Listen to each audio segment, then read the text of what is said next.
So one thing that deserves mention with SB 941 is how not only did we try to fight it, but we tried to give them ways that they could do it right if they wanted to. Right, I say that kind of rhetorically. But the point is that they shot down even those. They refused to consider anything from us on this. And one of the people who was really instrumental in helping push some of these, I guess, additions or helpful things to it, such as the felony mark on your driver's license. Who knows that? Yeah? All right. Was Senator Kim Thatcher. So I'll introduce Senator Kim Thatcher from the Oregon State Senate.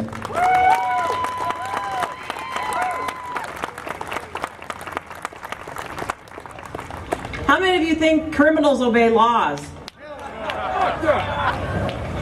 Got a bridge to sell you over the Columbia. I appreciate all the written testimony that the legislators received, and for many of you who are here today, there are heartfelt, deeply held convictions communicated to the legislators, and you made people in that building behind us, me anyway, pay attention. They stood up and they were worried. And you know what? The proponents of the bill decided they would create their own grassroots. They created a steady stream of concocted phone calls to legislators. An anti-gun group orchestrated grassroots, unquote, air quotes, as Denise Quinn-Nanke would say, by somehow finding people who would supposedly like expanded background checks and dropping the caller into the legislator's office, one after another after another. And they're to tell us that they support background checks, as if we now have no background checks. Obviously they don't know even what we have. So one after another, these calls that come in, and you could hear a person in the background monitoring the calls, and sometimes you would hear something like, "Do not let that one through." Well, there were occasions where that monitor wasn't successful censoring a call. One woman called and said this: "I was connected to your office by the people wanting background checks for guns. I have to say I disagree with that bill. I think it's going to make it cumbersome for private people to do, to sell stuff. I just wanted to let you know my opinion."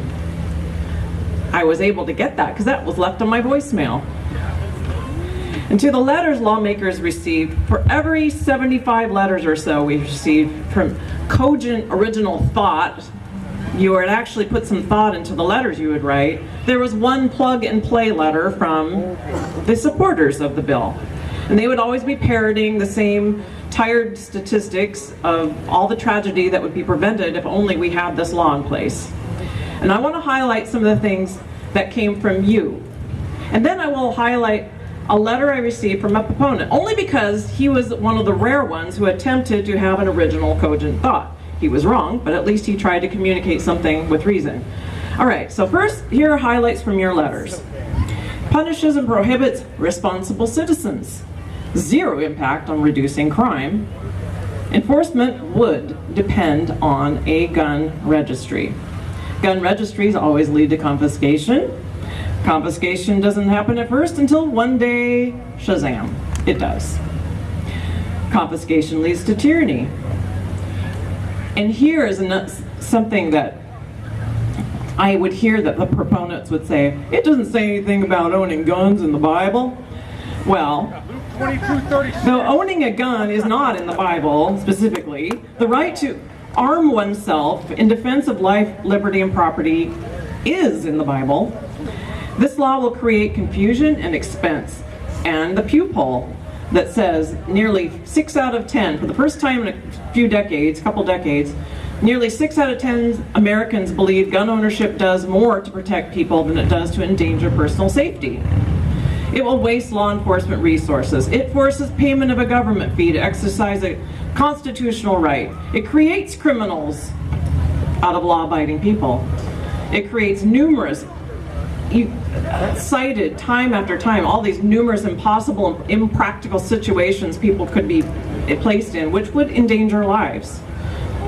The background check system is already flawed and overburdened and fraught with mistakes and delays. It creates resentment and division among the people. It's about control of the citizenry. It's an exchange of freedom for some perceived security.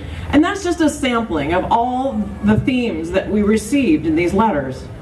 Now, here are a few short excerpts from your letters.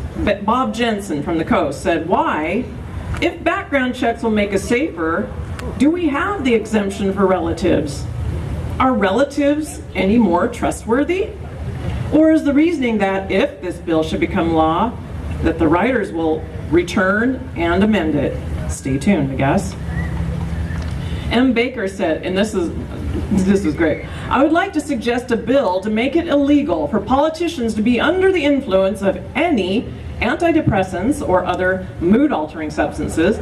Anyone undergoing treatment for mental health issues also should not legally be allowed to participate in making laws of any kind, and especially ones taking away the rights of law-abiding citizens."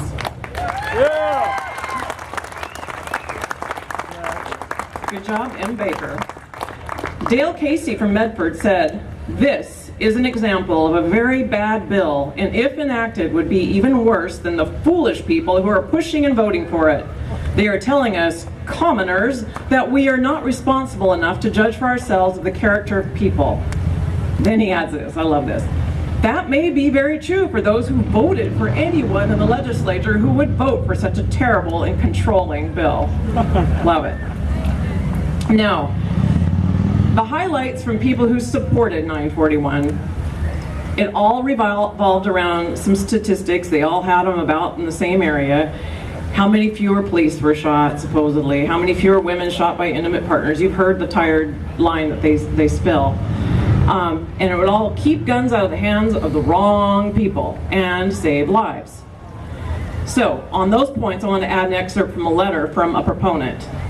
He said, "I am writing in support of expanded background checks for gun ownership. I support our Constitution and the Second Amendment. However, the truth is that for every constitutional amendment, there are caveats. There are restrictions to free speech. You can't libel or yell fire in a crowded theater. Restrictions to voting. Prisoners don't have that right. Restrictions to freedom of the press, libel and slander, etc. Our individual freedoms aren't limitless. It's our government's role." Oh, this kills me. "It's our government's role and responsibility to protect all citizens, and one person's individual freedoms will eventually compromise another's." End quote. Huh? First of all, I think we can all agree that we shouldn't unjustifiably hurt people or take their stuff, right? The limits on constitutional rights this person cited are that your rights end when you infringe on the rights of others. No, you cannot take other people's stuff through libel, slander. You steal a person's reputation. Prisoners, well gee, they're in prison because they did something wrong and some of their rights are temporarily suspended. They can't vote either. Making it so that law-abiding citizens are treated like criminals is not a justifiable limit to a constitutional right. The person cites examples of people that took actions that are wrong in the process of exercising their right. The examples he cites show a disconnect between rights and responsibilities. 941 says we are all wrong unless we take government-mandated action. That's a bit upside down to me. So yes, though there are limits to free speech. You can't incite riots, you can't yell fire in a crowded theater unless of course there is actually a fire, and you can't steal the reputation of another and hurt their good name by lying about them. We are told that 941 is about keeping guns out of the hands of the wrong people and saving lives, but could you imagine having to go through a background check to write or speak something to someone? After all, words in the mouths of the wrong people could kill. Think of the cyberbullies out there who hound some people to the brink of suicide. Think of the riots that have been incited, ending up killing innocent people. Should we be forced to show up at a federally licensed speech permission giver for a background check to pay a fee every time we wish to exercise the right of free speech?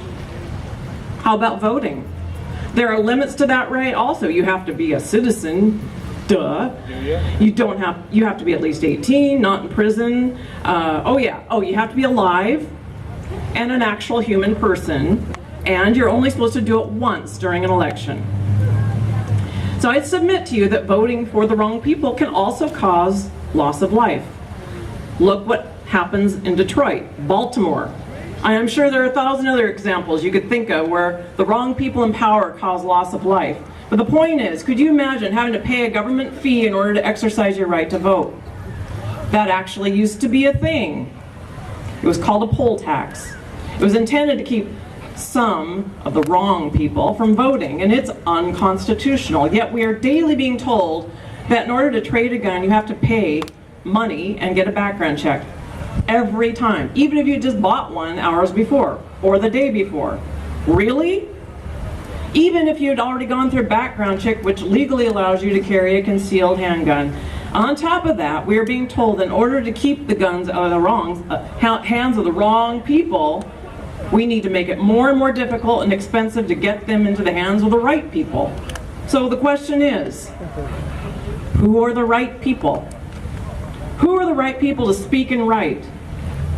Anyone, as long as they don't purposely steal another's reputation through slander and libel or incite riots. Who are the right people to vote?